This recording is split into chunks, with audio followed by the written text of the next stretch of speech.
So the next speaker is going to be Anand. Anand is our Chief Technology Officer.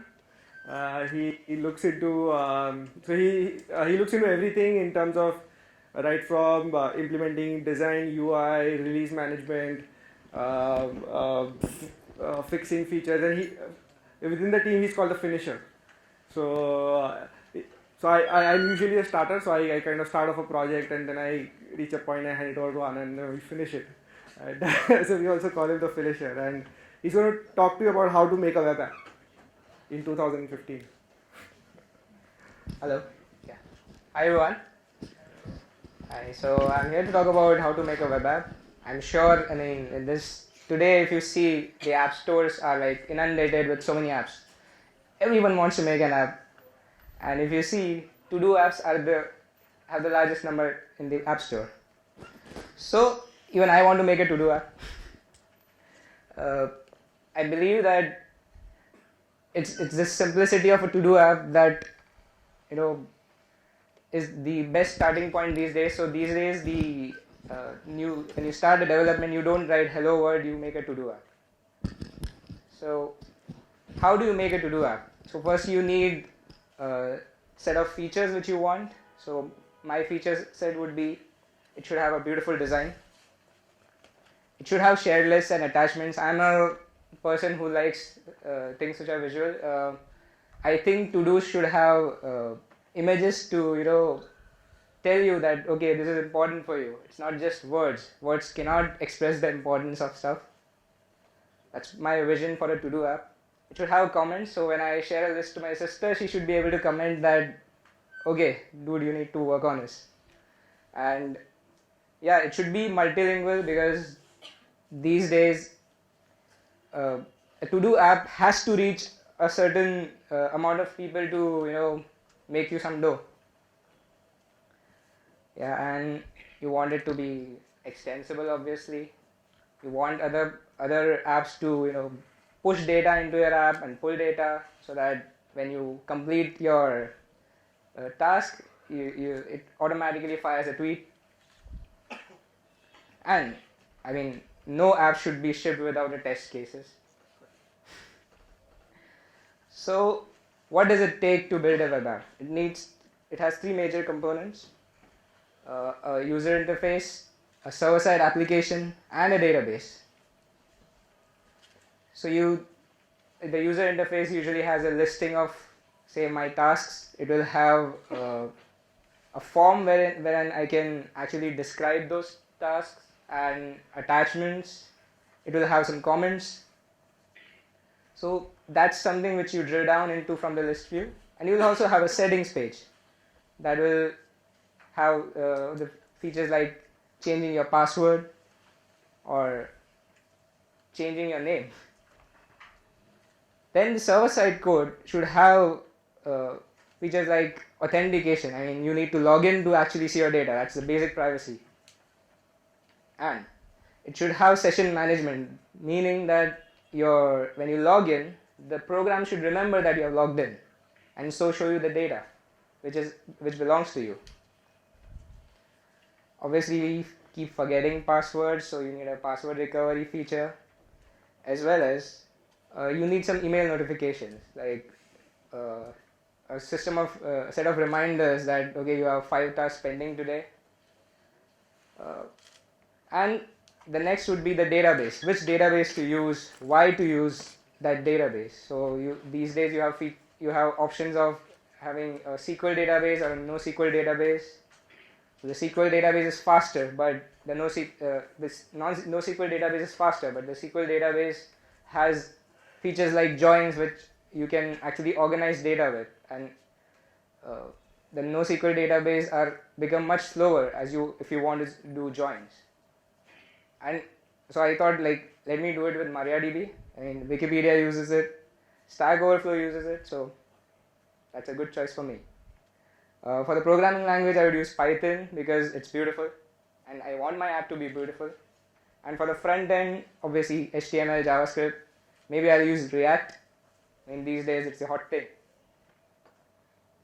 So I spend like a month or two. It takes time, right, to write code, to test it, to implement all these features. You can't discount the amount of schleps you will get when you implement the multilingual feature.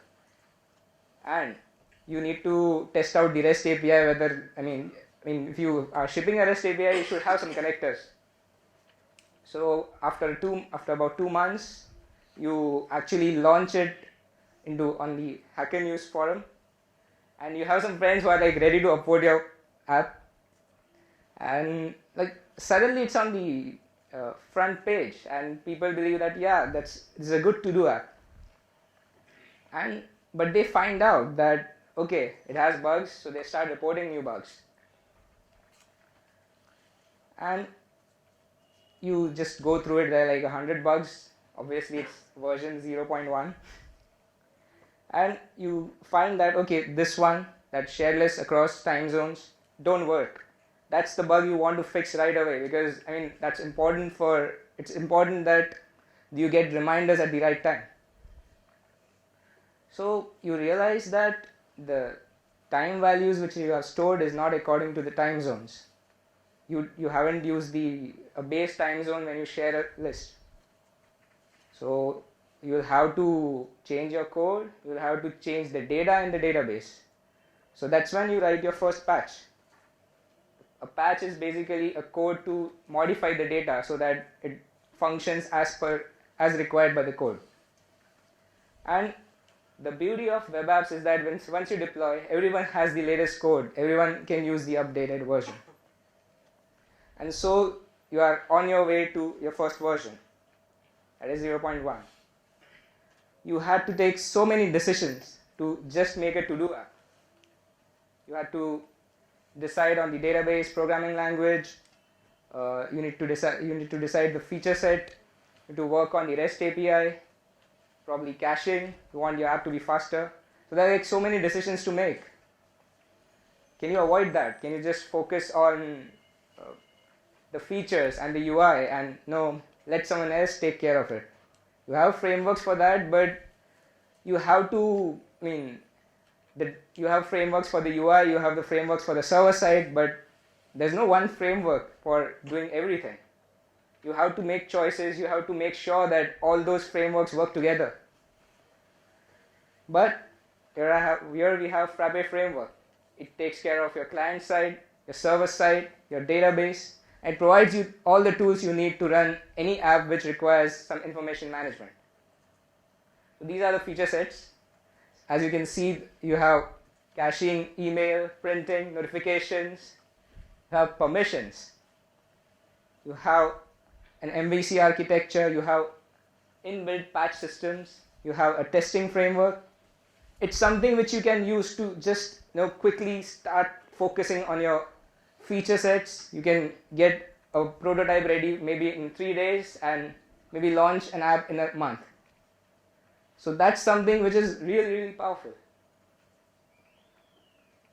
So what apps are built on Frappe framework? We have ERP Next. It's been in development since 8 years.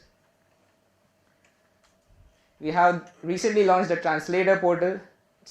It's actually based on the Frappe framework. We use the web templating of Frappe framework to render the UI as well as session management. And all our websites are based on the Frappe framework. So how do you start? I'll give you an example of how do you start with building a Frappe framework. So you first define a model. There's a beautiful UI you get. This is the same as the ERP Next UI. You can just define the fields which you want. Say you want to make a to-do document. So basically a model is a specification of fields you want in a form. So you decide that okay, you want a description, you want status, you want priority, you want an attachment, an image field, and that's it. You define that, you save it, and the framework makes the forms based on that model. You don't have to write separate code for making the forms.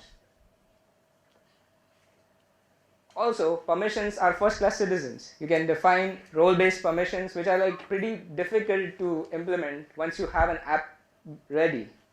It's easier to implement them from the start itself. So the framework also gives you REST API out of the box so that you can connect your app to other apps.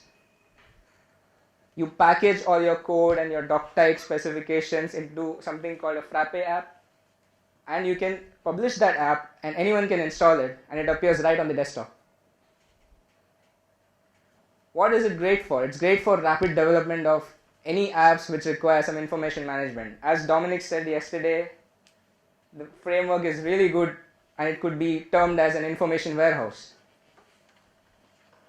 I think anyone who wants to make an app rapidly should just try out the tutorial. They could like make a prototype in a day, and I think you'll have a great experience using the framework. Thank you.